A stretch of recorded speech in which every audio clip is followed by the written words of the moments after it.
to the COP27 UGIH pavilion. So I would like to kick off with some welcoming remarks. It's great to have you today with us. Today is the day of digital transition, but more importantly, it's the day of digital with purpose. So we hear so many things, great things, and the potential of digital and what it can be done to push the SDG and the climate agenda forward.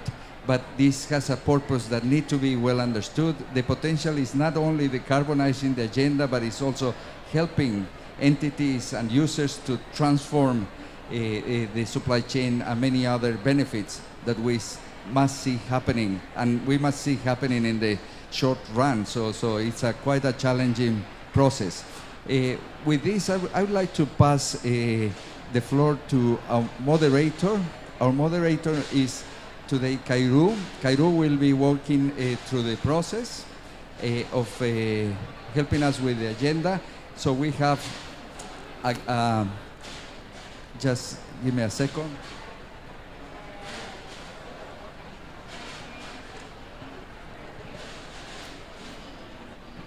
So, thank you.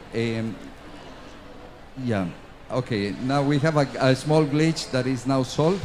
So we will continue with the agenda, and in the panel we have the privilege to have a very robust agenda that will be moderated by Dennis Pamlin. Dennis Pamlin is the head of the Mission Innovation Rise, is one of our partners at the Global Innovation Hub, and he will walk us through the agenda and introduce the panelists.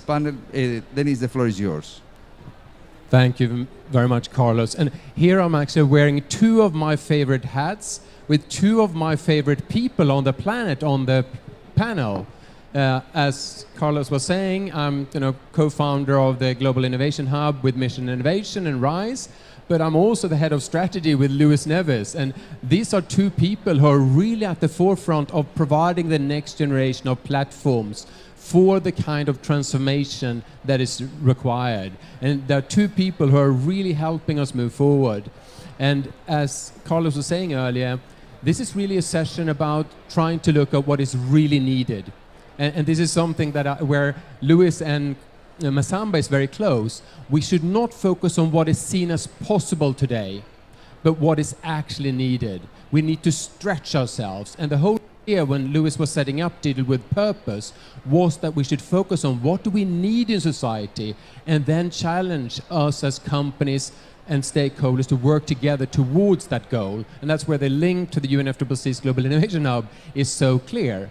But I think we can be honest and say that there's no other sectors who have experienced and contributed to transformation and acceleration, not always good, but the digital sector. That is where we've seen exponential changes over the last decades, where other companies are used to think about 5 to 10% improvements. We have order of magnitudes in the digital sector. And we also have mind shifts. The idea that we have read books since the ancient times, and then all of a sudden can have the digital provided at any platform to us in our pockets. That we have a for free encyclopedia that people are updating on a collective basis that provide the best of human knowledge to a large extent, was unthinkable just a few years ago. And I usually say, just to give a bit of context, I think it's important to know that the World Wide Web did not exist when the Climate Convention was created. That was in 92, 93. For many young people, that is hard to understand. That for an old generation, they still don't understand the power of the digital. They still think in incremental terms. For a young generation who lives and have been always seeing these things, it can feel frustrating that we work so slow. But that is why we brought this panel together, because we have some representatives of people who live and breathe transformation. And we would start with two cases. The first one from Dassault Systèmes, Florence Verzelen will present that, and then after that John Pflueger from Dell will do the second one. So I invite you first, Florence, to take the floor. Happy to be with all of you today. As you say, I'm living and I'm breathing digital transformation, and I do believe digital is um, it's a weapon of massive CO2 destruction, and I'm going to explain to you why. Well, you know the context, and I've done some slides, but I don't know if they are necessary. We are not in a very good situation right now. The 8 past years have been the hottest years that we've ever seen. We have seen a peak, a world peak in emission last year, and 30% of the people on this planet are in areas where they're going to be exposed to deadly heat waves. So it's time for a change. It's time to go from commitment to action, because a lot of countries have committed to basically act on climate change. If we look at, and I'm already at slide 3, if we look at the commitment from the public and private sector, more than 70 countries representing 76% of the global emission have taken commitment. Almost 2,000 companies have committed to Science-Based Target Initiative, meaning to have a level of emission that is consistent with the Paris Agreement. But here is the difficulties, and you can go not to this slide, but after the slide after. Here is the difficulties. These states are blind. They don't know real time how much they emit.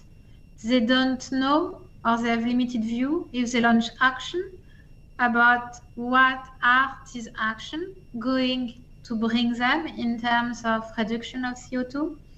They have limited way to track what they do and to follow their path to net zero or to SBTI. And empowering them to go from commitment to action is exactly what digital companies like Dassault Systèmes we are committed to do.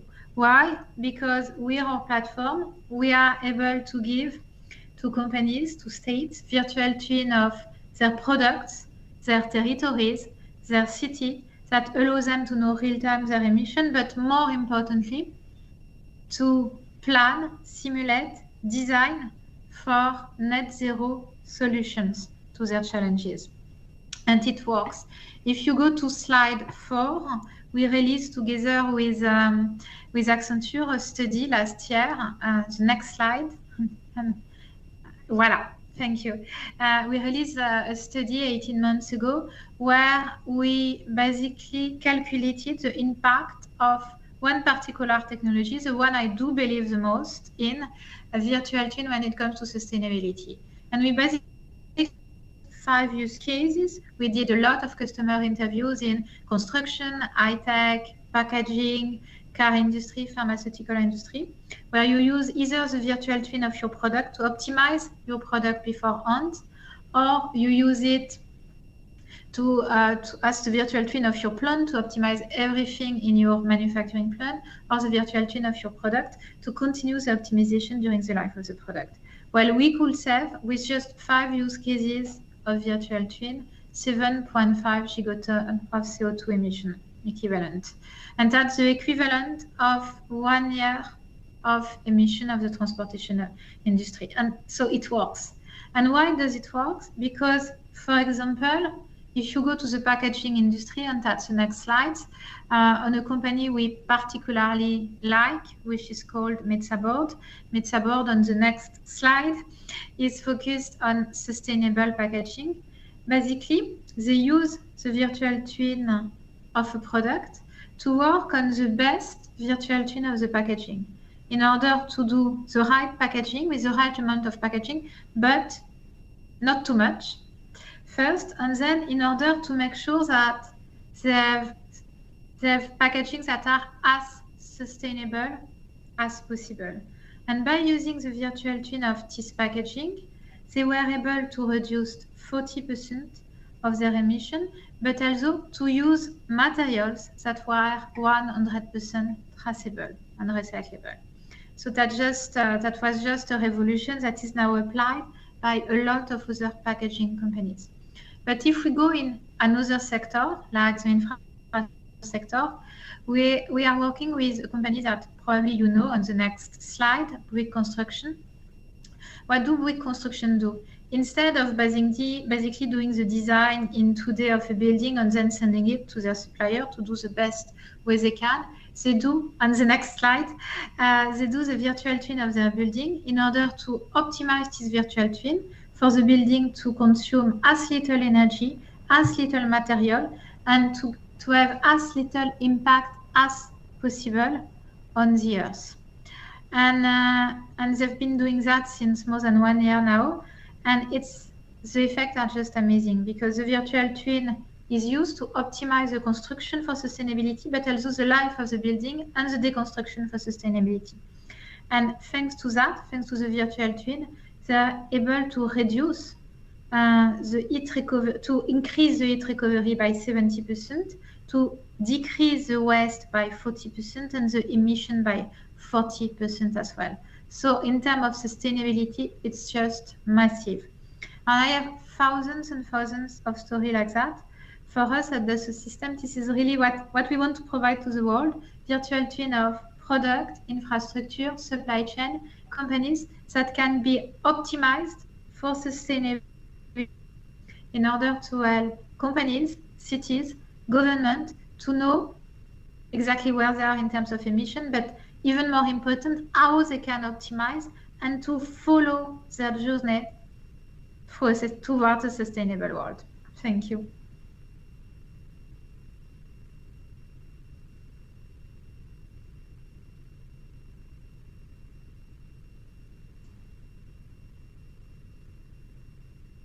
I cannot hear you anymore.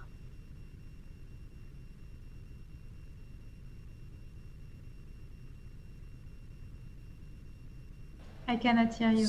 So yeah. I can hear you. Yep. Thank you very much. And we're handing over to John now to do his case study. Thank you very much. We have, is Karu have the slides up for Dell? So while we're getting the slides up, my name is John Pflueger. I am on Dell's sustainability team, and I have responsibility for Dell's corporate level strategies on environmental issues. And this includes our high level strategies on circular economy and water, but also climate. I'd say in many cases, when it comes to circular economy, our product groups are really taking the lead as they're making decisions on material use, material selection, material sourcing, product design, and we support. It's really the other way around with regard to climate, because there are so many aspects of climate these days that touch Dell's business. Next slide, please. So at the core of Dell is our purpose, which is we create technologies that drive human progress. This has been true ever since Michael Dell started the company in his garage in 1984. This notion that the technologies that we provide enable people to do things that they have never been able to do before. Next slide, please. When we look specifically at sustainability, there are three big categories that we look at with regard to how we connect sustainability to our corporate purpose. The first is circular economy. Actually, the first is climate. We'll come back to climate in a moment, because that's the one that we're gonna dig a little deeper on. But number two, we do a lot of work around circular economy, and in fact, at the end of 2019, we published a set of moonshot goals, really that are going to help us drive our ambitions around our connection to the worlds of materials. These goals really focus on the percentage of recycled renewable content, recycled and or renewable content that finds its way into our products and packaging. The third area is championing the people who make our products and really understanding that it isn't just about the environment, but it's also about the S in ESG. It's also about social, and it's making sure that the well-being of our workers in our supply chain is top of mind. But that leads us to the first bucket back on the slide, which is taking action on climate change. Next slide, please. Taking action on climate change, we really got it divided into three further categories. The first has to do with decarbonizing ourselves. And this is where our goals sit. Our net zero by 2050 goals, our renewable energy goals for 2030 and 2040, our scope 1 and scope 2 goals, our scope 3 goals, climate reporting, strong governance and accountability. We have a footprint, and it is our responsibility to manage that footprint throughout our value chain. The second area is helping to decarbonize our customers. Increasingly now, we are having our customers come to us wanting to engage on climate issues. In some cases, these are yesterday's asks that have become today's expectations, particularly around supply chain engagement. We have a very strong engagement program ourselves on engagement with our supply chain. But more and more, we're seeing these sorts of programs in our customers, and we are part of their supply chain. So they are naturally going to be coming to us and starting to expect more and more from us with respect to climate. Our customers also have footprints, and for some customers, a big piece of that footprint is their IT kit, the servers, storage systems, networking systems, notebooks, desktops, displays that are in their different environments. And they come to us asking us, what can we do to help them understand their energy use, their carbon emissions, and what they can do to reduce both. This often gets into the data center and kind of what's going on at the data center at a high level. More and more, it's getting into as-a-service business models for IT. And then the subject of digital purpose, and really the subject of the session today, the last area is decarbonizing society. The role that our technology can play in helping to enable innovative approaches, innovative solutions to climate change mitigation, climate change adaptation, smart policies, engagement with vulnerable communities. These are really this is our opportunity to make a difference. As an industry, our footprint is significant, but we are also very aware that as an industry, our opportunity to make a difference is even greater than our footprint. So let's go 2 slides forward to slide 6.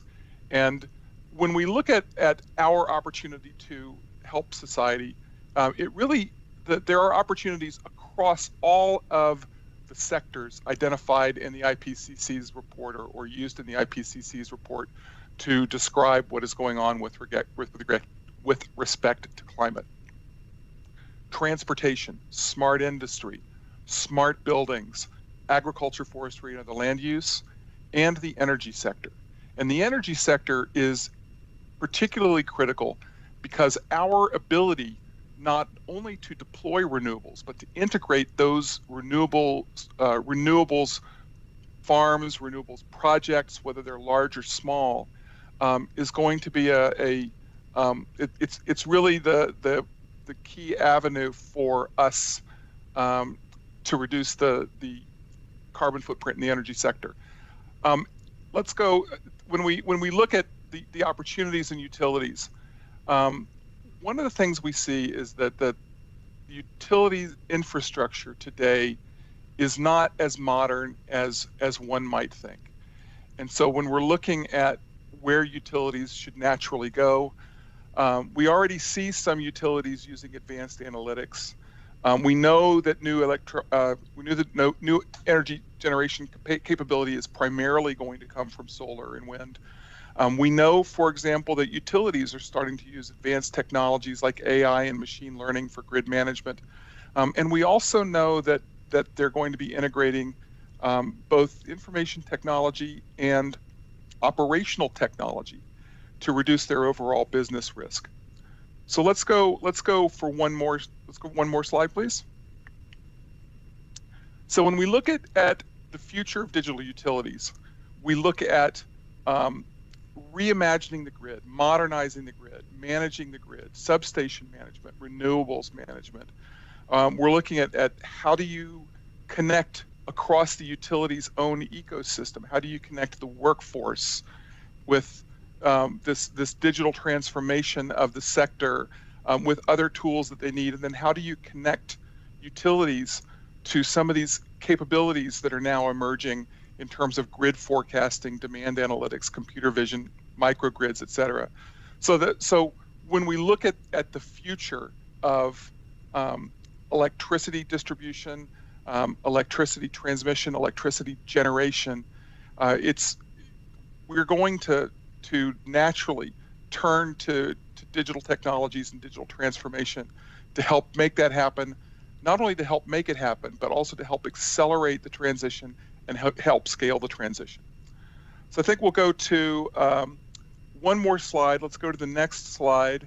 And then I think I'll transition this back over to our moderator and really talking about an electric grid for the 21st century. And the purpose for this slide, it's got some pretty pictures on it, but it's really meant to emphasize one particular subtle aspect of this slide, in that the connections between substations and the consumers of electricity and microgrids are going to have to become two-way. And in many situations now, the infrastructure is old enough that you can send electricity one way, but you're frequently not able to get information back from the points of consumption, and you're frequently not able to connect the rest of the transmission and distribution structure to what's going on with microgrids.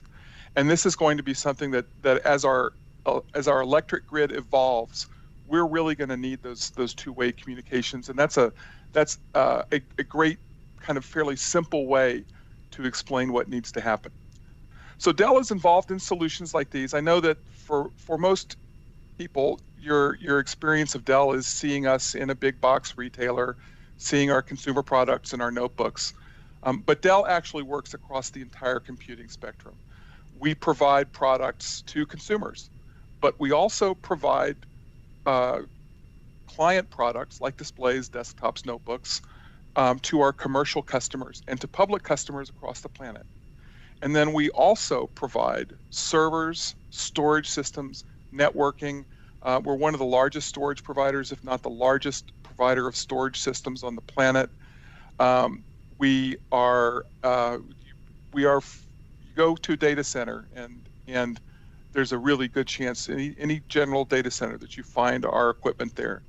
We are actually one of a small number of companies. I think the other one that really spans the entire breadth of computing needs is Lenovo. As Lenovo both has client systems and has server systems, and that puts us in a real unique position, not only to see the needs of these different environments, but to be able to come up with and develop solutions with our partners that leverage all of the tools in the toolbox that information and communication technologies have available to them. So there are more stuff. I don't know if the deck is going to be distributed. There are some more slides in here with some additional case studies, but I know that we wanted to make sure we had plenty of time for questions at the end. So I will pass this back over to you, Kristen.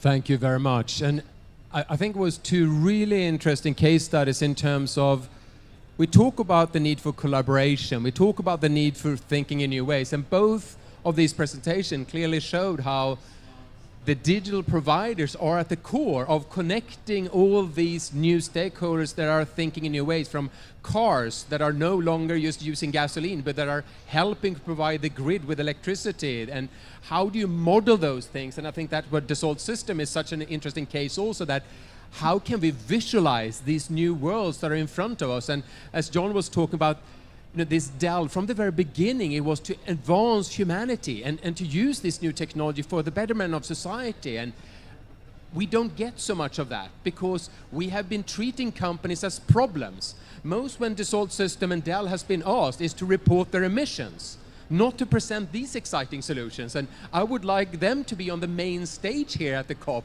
and present these solutions moving forward, so people can feel enthusiastic that there is a beautiful future and people who actually have ideas to create those things.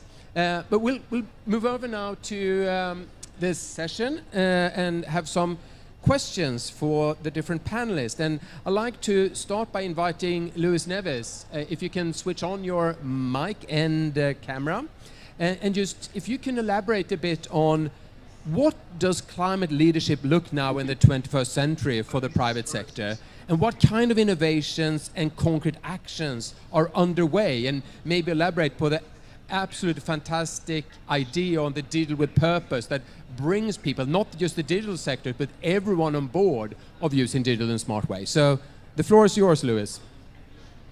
Dennis, thank you so much, and hello to everybody, the Samba, all in the panelists, my good friends, Florence, John, Yuping as well. So we just had two fantastic presentations. So two examples from companies that are really providing solutions and really driving the agenda to bring down carbon emissions. But I think that we need to go further on in getting the companies moving this agenda. Talking about the problem is not the solution. The solution is talking about the solution. So we really need to think, how are we going to respond to the challenges that we are facing? And the challenges are becoming every day more difficult to resolve. And we are of the opinion that digital transformation, digital solutions will be a key driver to respond to climate, but not only to climate, to many of the challenges that we are facing in the world. If we focus on the solution, we will be able to speed up the answer that needs to take place in the current situation that we are living. It's a pity that the digital industry is not at the core of the conversation at the climate summit. And I would like to really congratulate you both, Masamba and Dennis, to putting together this session on digital innovation at the climate summit. It started, I think, last year, continuing this year, and I hope that this will grow, because digital will be a fundamental technology really to respond to the current challenges that we are facing. And in GeSI, what we think is that we need to connect technology with people. We need to think about technology, not for the sake of technology, but technology that really helps people to have better living conditions. We need to think about the future. We need to think about what are the solutions that will be needed to keep the world on track, the solutions that really respond to people's needs, from health and well-being, from smart living. So all these things need to be thought, and we really need to make sure that companies focus on that, because that's the way that things need to happen. I've been to many different conferences. You can go to Mobile World Congress, you see the top solutions, but at the Mobile World Congress, you do not think about solutions that are connected to people. You can go to the Web Summit, and what you see, people thinking about money to get rich very fast. That's not what we need. What we need is to think about technology that really solves people's problems in every single sector, in every single industry. So when you think about the conversation from Florence, thinking about digital twins, how that technology really helps to drive a different agenda. You heard about John and Dell's program, same thing. This is the kind of leadership that we need. And in GeSI, we are happy to be working with these companies, really driving this agenda. And what digital with purpose brings is an additional dimension to this, is about accountability, is about really measuring progress. We have in the digital with purpose framework 3 dimensions. The first one is about purpose. Digital needs a purpose. The purpose is about bringing sustainability into the business. The second layer is about taking responsibility, and you heard from John and Florence how companies are driving, reducing their own emissions, addressing supply chain challenges, bringing technologies to other people, so digital inclusion, supply chain, and so on. And then you have the enabling capacity of technologies, which is about developing those innovations that respond to people's needs. So I think that's what we need. That's where we need to go. And the Digital Repurpose will be moving this agenda forward. We started with our summit this year in Lisbon. Next year, we will be coming together 3 days to bring all those vertical sectors, the auto industry, the energy sector, agriculture, education, health and well-being, and so on and so on. So let's work together on that agenda. And Masamba, I'm really thrilled that GeSI and UNFCCC, together with you, we are cooperating in this agenda, and you can count on us to move this agenda together. Thank you very much, Lewis. And I think in his very quiet way, I think Lewis is talking about a revolution where businesses now is shifting focus and saying, don't just look at us as profit or selling products, but how are we making life better for people? And here I think it's a bit of a challenge for many policymakers because they don't view companies as providing solutions, and they are not structured in that way. We don't have a ministry of health and nutrition. We don't have a ministry of smart access to health.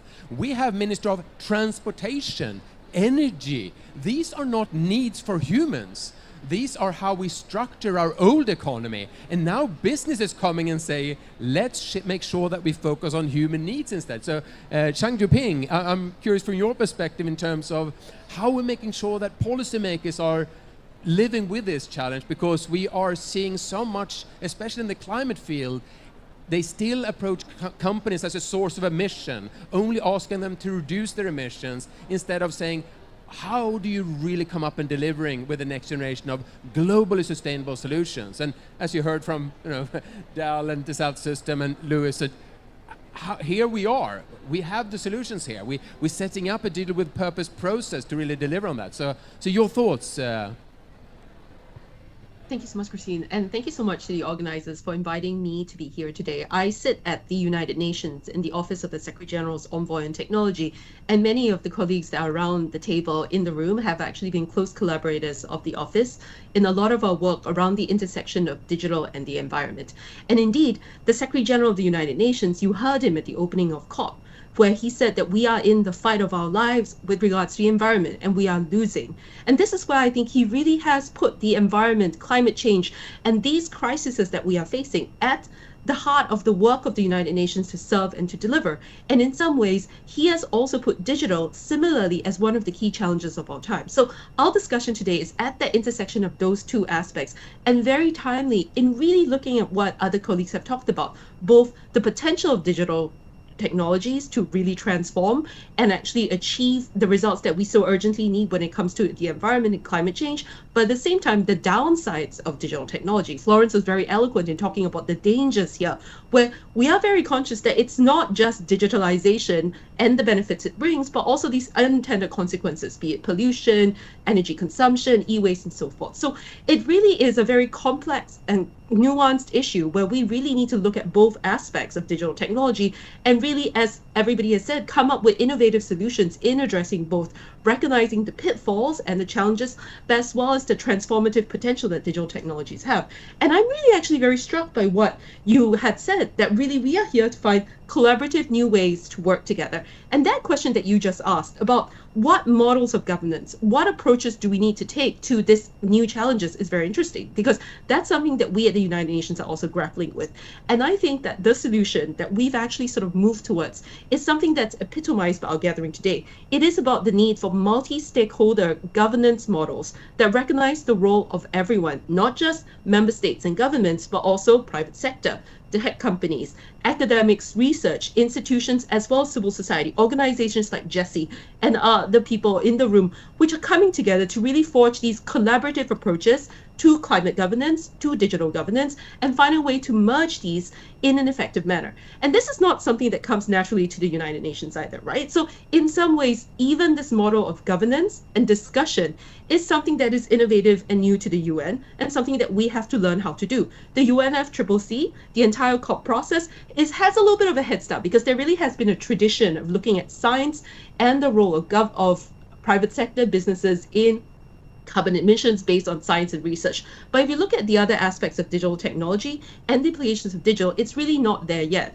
And so as a fundamentally state-based organization like the United Nations and other parts of multilateral organizations, we have to grapple with this new method of multi-stakeholder governance and dialogue and really think about how to fold tech companies, private sector, into these conversations as well, such that our solutions we find to global challenges are long-term, practical, and sustainable. We've heard about how, for instance, Dell is really doing innovative things, but how far is Dell really involved in some of these conversations that are not just in the environmental space, but also in the broader digital challenges as well? And this is where I think I come to the second aspect of that question, right? How do governments sort of foster more innovative approaches to these types of solution finding? This is why I think governments, as you just said, need to have more cross-cutting type approaches. You've talked about how governments have very siloed approaches to certain types of ministries, but that's not the case of how digital works today, right? You have digital that cross-cuts almost every other ministry's mandate. Just here at the United Nations in September, for instance, we had a Transforming Education Summit where the issue of digital education was extremely profound, and there was that sort of grappling for policymakers. How do you fold digital into traditional education methods, and how do you update education systems to address digital? And in the same way, we have this same conundrum when it comes to digital and the environment. And like you said, bringing in this added dimension of making sure there is a focus on individuals is particularly difficult as well. So firstly, I think governments need to have a more holistic approach, a cross-sectoral approach that brings together ministries. And then secondly, we have to go back to what Louis has said, right? Digital transformation needs to have individuals and people at their heart.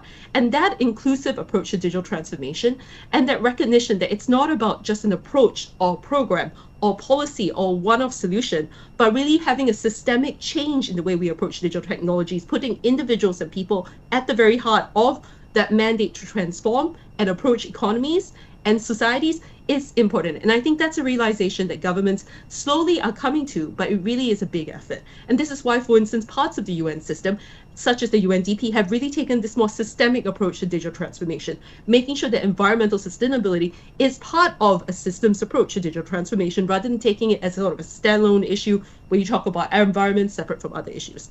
The last thing I would say, in this sort of collective mood of change, of solutions, of finding real innovative ways that we can collaborate together, is to call everyone's attention to a work that we're doing at the United Nations called the Global Digital Compact. You may have heard that the Secretary General has called for a Summit of the Future in 2024, where he's looking at this as an opportunity to really address some of the key global challenges that is facing the international community today.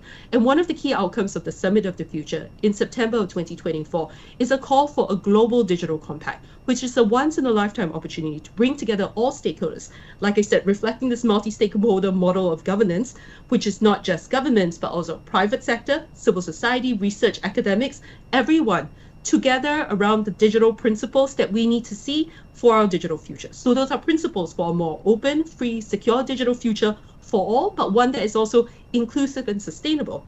And what we at the United Nations have done is embarked on a global call for public inputs, a global consultation, listening process where we are encouraging everyone everywhere to really submit to the United Nations your views on what this global digital compact and our collective vision of the future should look like. We have had very strong multi-stakeholder engagement around digital and environment. The CODAS Coalition, which is built by UNDP, UNEP, the governments of Kenya and Germany, the environmental coalitions, the International Science Council Future Earth Institute, has been one of these multi-stakeholder coalitions working very closely with our office to try and bring this issue of digital environmental sustainability to the United Nations.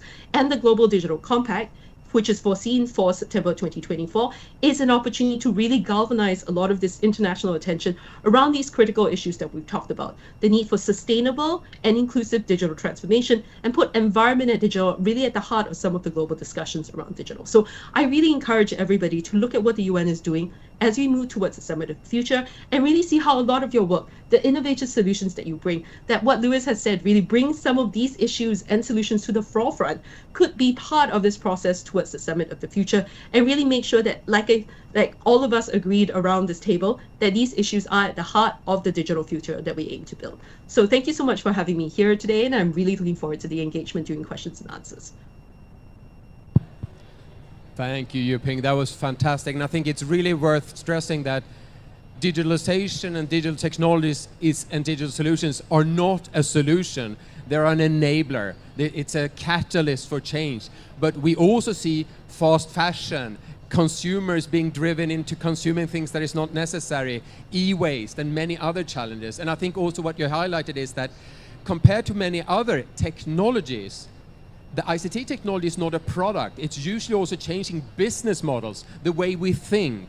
So it's much more on the impact of humans on what we experience on ourselves and what a good life is. So there's so many more and deeper challenges than a normal technology. And I don't even know if we should use technology for ICT. It's more like the new mental and social and technology shift that are happening. So thank you very much for that. But I'd like to hand over to you, Masamba, now in terms of putting this in a context on this 10 to 11 billion people living flourishing lives and climate equity. How can, what do you see the role of digitalization in this? The role of digitalization is extremely important, particularly if we are mindful that mitigation is not just about decarbonization and emission reduction. For most of the population on the planet, mitigation is not about decarbonization because their level of emission is very low. If I go into the rural area of Senegal and I tell them you have to decarbonize and reduce your emissions, they will look at me and they will say, what are you talking about? Where are the emissions that we are talking about? So for them, what is important is clean development. They have to develop, but they have to develop following a paceway, which is not the paceway that developed countries has used because it will not be sustainable. They have to develop following a paceway that ensure alignment with the climate goal, that ensure alignment with the sustainability goal, increase biodiversity, contribution to land regeneration, flourishing life to 10 billion people by 2050, and also that fit within the planetary boundary. So it means that the green digital transition should not leave behind the global south, because the global south is where it is very much needed, so that they do a transition, so that they develop in a way that is aligned with the climate goal. So now, if you want innovation, and particularly digital innovation, to serve people, we should not focus only on innovation at the sectoral level. This will more profit, let's say, the system for wealth production. I'm saying always that science search for truth, so we can then think that science is value neutral. But innovation has an agenda. Innovation is never value neutral. And so far it has served mainly power, economic power and military power. So if you want innovation, particularly the digital revolution, to serve people, we should not focus only at the sectoral level. We have to go back to core human need. The value chain are satisfying. Nutrition and health, shelter, access, leisure, and ask ourselves how this digital technology can contribute in the development and upscale deployment of alternative value chains that are aligned with the climate goal, that are aligned with the sustainability goal. This is only when we have this approach that we can ensure that this digital transition is serving people, but not the maintenance of the current system for wealth production. Now, to really facilitate this, we need to act at several levels. So first, we need to be able to translate the climate goal and the sustainability goal into innovation goal, because we do not have innovation goal set that are coming from, that are arising from the sustainability goal and the climate goal. So it means that those that are developing solution do not have a clear signal on what type of innovation is expected from them. So the second aspect that is also very important is that we need to provide incentive to solution provider so that existing technology solutions are combined in a way that they serve the people and the planet. So for example, the development of standard to measure the contribution of the ICT sector to climate contribution, its climate contribution is something that is very important in that regard. And finally, we need to undertake science anticipation. We need to monitor what is going on within the laboratory and ensure that the right policy instruments are put in place so when they are translated into innovation, when the scientific knowledge are translated into innovation, these are innovative solutions that serve people and planet. So we are very, very happy to see that GeSI has fully embraced this vision with the digital for purpose, because what I was talking about is only digital for purpose, because if you set innovation goal that serve people and planet, and if you do science anticipation to ensure that the translation of the scientific knowledge into solution will serve people and planet, then you are in the context of digital for purpose. But this is why the Global Innovation Hub is in the process of establishing GeSI, which is one of the core partners of the Global Innovation Hub, and we continue to look forward for strengthened collaboration between GeSI and the UN Climate Change Innovation Hub. Thank you very much, Ms. Samba. Before I hand over to John and Florence to talk about the acceleration, I just want to put out one thing that I'm extremely frustrated with Microsoft. Why don't we have better hybrid virtual solutions? Why isn't there an easy collaboration space here now? Why do people only be able to use emails or LinkedIn to ping me? Why can't we start creating collaborations as we're sitting here and now? It's just such a frustrating way. Microsoft, if you hear me, by COP28, we want to have a better hybrid solution in here. And I think most of us can agree that we're a bit fed up with these half measures. It's amazing that we can bring people from all around the world, but especially you in the global south and people around the world, you must be part of this collaboration, and that should be possible on a platform like this. That's a very concrete digital solution. So with that said, John and Florence, I see two big problems with you. You need to accelerate the work exponentially, but that also comes with challenges in terms of loss of jobs and other things, because digital things are much smarter. It comes with rebound effects. So you're thinking about how do we deal with this rapid change. Many people now see digitalization as unemployment. They see digitalization as stealing of data. How can we make people sure that the digitalization acceleration is for humans, with humans, and not just some tech people, especially in the global south, when they talk about digital colonization also, data being sucked out and it's not being shared. So you're thinking about how can we accelerate this in a way that people feel that they are part of this and they are not being left behind. Maybe starting with you, Florence.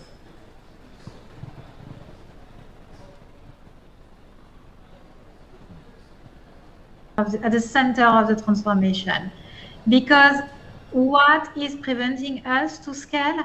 That's basically knowledge and know-how to be shared at scale with everybody. And this is the way we are going to provide sustainable innovation to the world. And why do we have this issue?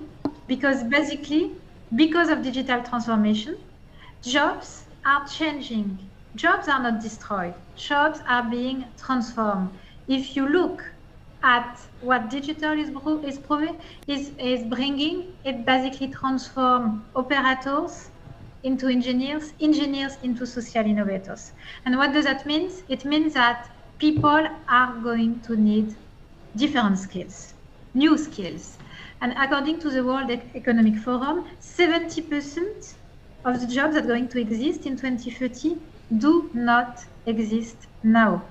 And a lot of jobs have been created recently. Cobots trainer, virtual twin creators, cyber fighters. These are all a world of new jobs that are being created. But the problem we are facing is that schools and universities have not been able to cope with the transformation of the job market, because it usually takes them 5 years. And in 5 years, to change the curriculum in 5 years, well, again, the jobs will have changed. So that's the thing. We have to show to the people the new jobs, and we have to empower them with the right skills. And here I'm partnering with a lot of universities, but because I think it's not enough, and because I think we really have to accelerate on these new skills if we want to transform the industry and the world to make it more sustainable, I'm also developing, together with my wonderful team, a lot of what we call learning experience that are going to bring these new skills about sustainable innovation, eco-design, cobot trainer, virtual twin operators. I'm creating this learning experience in order to empower people with these skills and have access to new jobs. Today, 7 million of people, students, and people like you and me who are constantly upskilling themselves, have been trained with my solution. But if I have something to ask to the people in the room, it's really join me, either by developing with me this training, either by evangelizing on the new job, because again, jobs are not being destroyed. They are going to be transformed, and through sustainable innovation, we are going to create a lot of new companies, new business models, and we want to bring as many people as possible together with us on that journey. Thank you, Florence. And I think this is one of the most underestimated contributions from the ICT industry. Actually see where the future needs and jobs are, where people have very exciting and meaningful works moving forward, because most other companies, they only see automation as a way of becoming more resource efficient and doing what they do, but in a smarter way. But what you were highlighting was a suite of new interesting jobs and needs in society that are emerging as this. And it's very much linked to what Ping was saying also. We need to build up these new capacities to address this. So global call for that. John, you have the final word. So I think Florence's comments were right on. And we're going to see a lot of jobs change. I'll give you one example. 2 or 3 years ago, I think it was becoming obvious that the worlds of data and the world of sustainability were coming together, but we weren't quite there yet. We're now really getting there to where we really are starting to understand that data science and sustainability need to go hand in hand, but they don't always know how to speak to each other, these two different worlds. And we're learning that. So we're all going to have to understand that our jobs are going to change and the things that we're going to have to focus on are going to change. That implies a lot about digital access and our ability to provide digital access across the planet. Because if we want folks to be able to change, to be able to adapt to these changing conditions, we've got to give them access to the technology. I'd also say, there are some other things that we're going to have to look out for as we undergo this digital transformation. One of them is going to be data ethics. What does it mean? It's not only as the world provides more and more data, and we learn more and more about what we can do with it, and we have greater and greater access to that data, we have to start making sure that we know what the rules are around the use of that data and how we make sure that it's not misused and that we don't end up with unintended consequences as a result of the digital transformation. So there are a lot of things we need to look out for. I think we're learning how to be more introspective as an industry and as a society. So I'm very optimistic about that. It doesn't absolve us, though, from having to be disciplined and watchful as the digital transformation continues.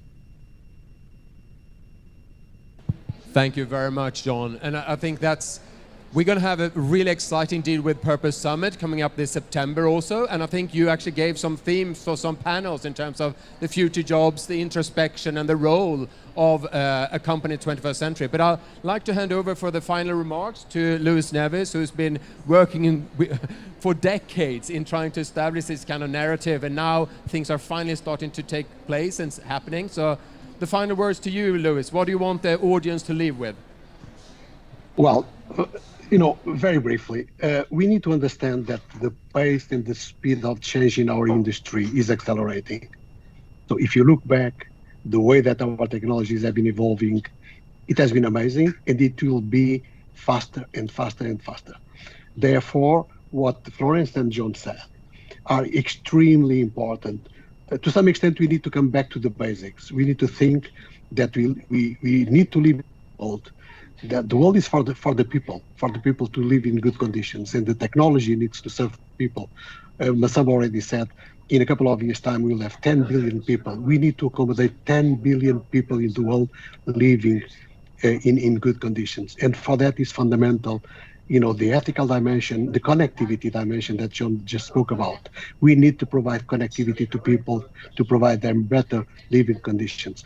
The countries that are better off in the world are those that have been harnessing technology. So look at those countries that are living well. They have plenty of technology access, digital access.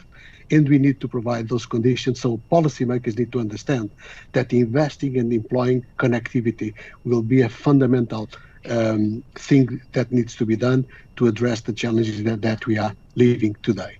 And to conclude, all of this needs to have a purpose. And we are treated, Masamba, that we can cooperate with you. We just signed an MOU of collaboration with the Digital Innovation Hub, and GeSI will be driving this agenda. We will be continuing to promote this agenda, digital with purpose. We need to put this on the top of our heads. Digital needs to have a purpose, and the purpose is to serve people and to develop innovations and technologies to respond to people's needs. If we manage that, then we'll be failing. Thank you very much, Luis. And with that, I'd just like to give a round of applause to the fantastic panel. Thank you very much. And see you at Digital with Purpose in September. Thank you.